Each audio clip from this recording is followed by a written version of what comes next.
I have one more piece of, I guess, business advice or a Please. business question I have. So what are your thoughts on licensing products?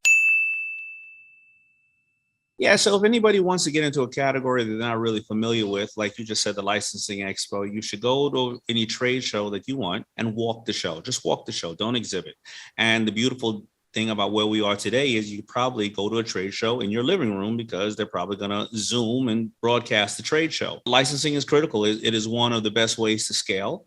And the concept of licensing is you have a brand, you do the best you can do in lemonade, but there are other people that may want to put out, and they may be experts in syrup or various other things and categories. And what they would do is, because you've done such a great job in lemonade or Spurgo, they would say, well, I'm an expert, person in honey. You don't want to or syrup, you don't want to learn this business because there's different stores that buy it, there's different manufacturing. I basically lease your name and I will give you anywhere from 2% to 15% of gross. Now, 2% is something you would get if somebody's putting you in Walmart and the margins are not that big, right? But that could be a lot of money. 15% is what Mickey Mouse and Disney and some of the more legendary brands get. And they would operate the business, and the contract could be for 3 years, 5 years, hopefully not 10, because you can have something like a contract of, let's see what you do. Here is your minimum guarantee. You promise that you will sell an average of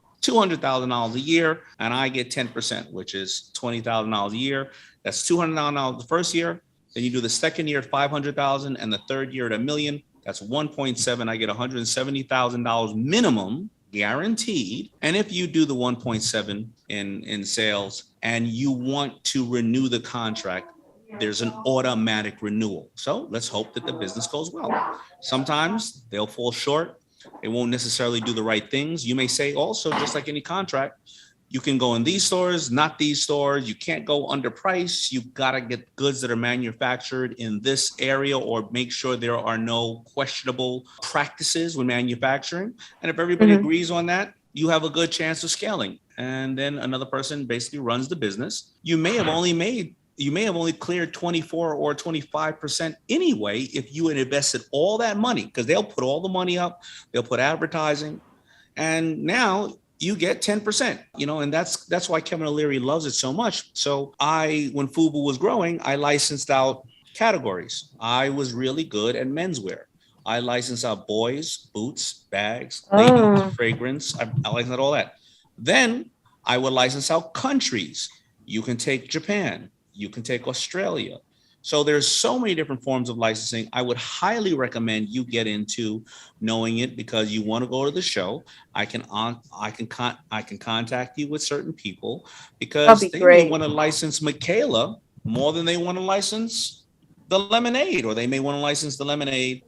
And it's a good area, as both of you are very young. You will have a lot of contacts out there that will want to work with you in your brand, and you should know how licensing works. Thanks for watching. I wish you love and power in your life. Make sure you like, make sure you subscribe. Check you later.